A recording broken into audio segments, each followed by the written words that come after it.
Canada is known to be a country that is full of greatness, prosperity, and culture, which is one of the reasons why Canadians are so respected all around the world.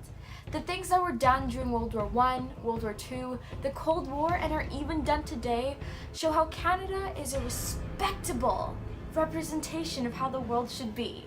Canada should be given the job of UN advisor because of the moral judgment many of the past prime ministers have had, the conflicts that have been taken care of and or prevented, and if Canadians/immigrants were treated fairly and nicely throughout the history in Canada. Of course, there has been many times where the nation has failed miserably, but learning from the mistakes in the past can make a country rather powerful, and that is exactly what Canada is today. An example of Canada's success during World War I was the conquering of Vimy Ridge. With a dedicated army of about 100 to 150,000 Canadians, Vimy Ridge was the first decisive victory and surely became a Canadian symbol that lives on today. Afterwards, the Canadian Governor-General Arthur Currie was appointed and given the job of guiding the Canadian soldiers, which was just the beginning of the autonomy of Canada. Throughout the war, many Canadian soldiers showed determination and bravery, but Vimy Ridge was a different story. So many men came together and totally changed the direction in the war. Though it was a great success for Canada, Passchendaele, another battle during World War I, was terribly executed and represents that mistakes will be made when put into an aggravating situation. Arthur Currie told the soldiers that many people would die if they fought in Passchendaele, and that it was silly to fight there because the Germans would just simply take it over. But he was overruled by the British, and the Canadians still went.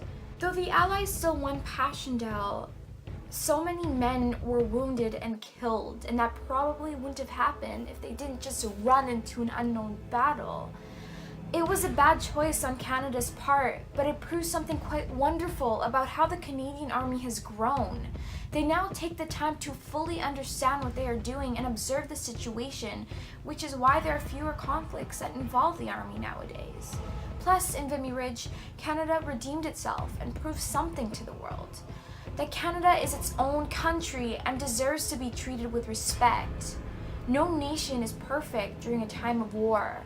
But Canada has shown that they will grow from their mistakes and will fight for what they believe is right, and not many armies can do so. During the Cold War, America and Canada came together to stop and destroy communism. Though they both had the same objective, that communism needed to be stopped, they were very different when it came to how they would pursue it. The American government wanted to fight their way through the war, while the Canadian government wanted to promote peace and kill everyone with kindness in a way. Both ideas had its flaws, of course, but the fact that Lester B. Pearson was so invested in not fighting and making sure the world stayed in one piece, literally, actually saved the world from a nuclear war and still saves us from that very thing today. Lester B. was against nuclear weapons. That of course does change as the war progresses, but it shows that he was literally just going with the heat of the war. It was getting quite close and he wanted to at least have something to fight back with. Any wise man would have done so. He also didn't like the idea of the Americans going any further in Korea during the Korean War. The Americans wanted to completely demolish communism in Korea, but Lester B. knew that crossing the line that the UN had set up was the wrong way to do it. Though he didn't get the chance to stop them, at least he was trying and pushed for what he believed in, which is key. Others may say he was dumb and silly for doing that and trying, but to many he was a hero that stood up for what he thought was right. He later got a Nobel Peace Prize for showing the world that peace can and will fix problems. He was a great man and gave Canadians some hope during the war, that they would be taken care of and that they were in the right hands. With both countries trying to eliminate communism, the fear of commies running among the people of North America had scared many people and pushed society into a time of the Red Scare. The Americans were willing to violate their constitution to hunt down anyone whom they believed knew a communist, was a communist themselves, or in any way showed a want for change. Silly, right? It didn't matter who they were, and if they were even connected with the Communist Party. They were just put under investigation and treated like criminals. Canada, on the other hand, took a different, more peaceful approach. Lester B. Pearson decided that outlawing communism was completely wrong and against the Charter of Rights and Freedoms, while the Americans thought it was the wisest, most straightforward choice. Pearson was strong on peace and was not going to just let it all disappear because a few communists were living in Canada. He wasn't just going to let a few bumps in the road stop him from expressing his views on peacekeeping and keeping the world all together and uniting everyone. Lester knew what he was doing was morally correct and was even confident enough in himself to advocate just that. This is just another example of a man standing up for what he truly believes, and that surely did make Canada, the strong nation it is, follow him, because we all knew that he could do something about this, that he could finish the war. Something that seems to repeat throughout history, and it makes no sense how no one is learning from this.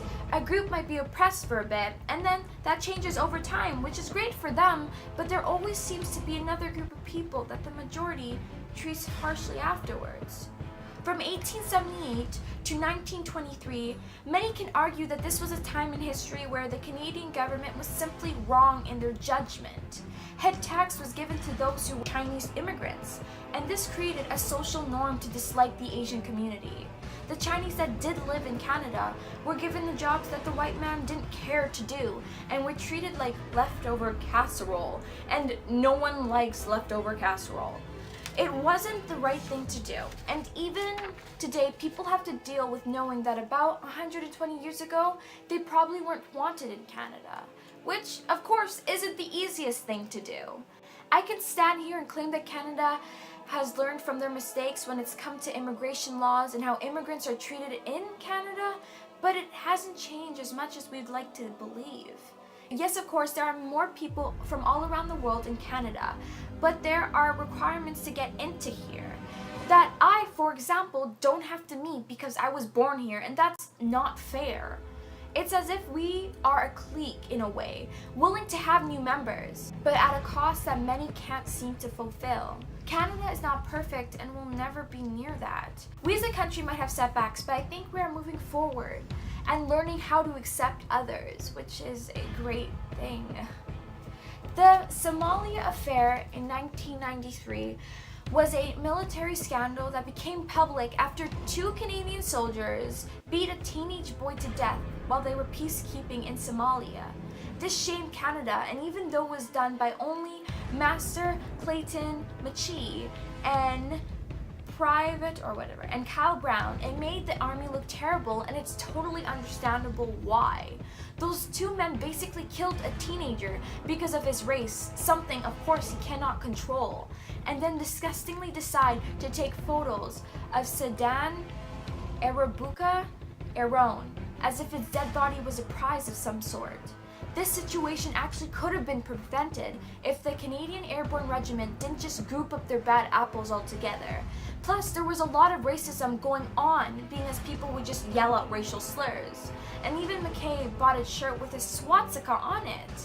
The signs were there, and all the army needed to do was act on them and get him out of the Airborne Regiment. No one would have had to die if they just did something beforehand. This shows the flaws in the army, and it has gladly changed because of it. Now it's not as easy to get involved in the army, and more background checks are done. It's just sad that a boy had to die for this to happen. Canada has made many errors and will keep on doing so as time progresses, but that doesn't mean we aren't learning from them. Each and every crisis that has happened and Canada has been involved in has shaped and created a better, stronger country. To be given the UN advisor a job, because even though Canada isn't a lovely bed of roses, we're working on it, and we will till the very end.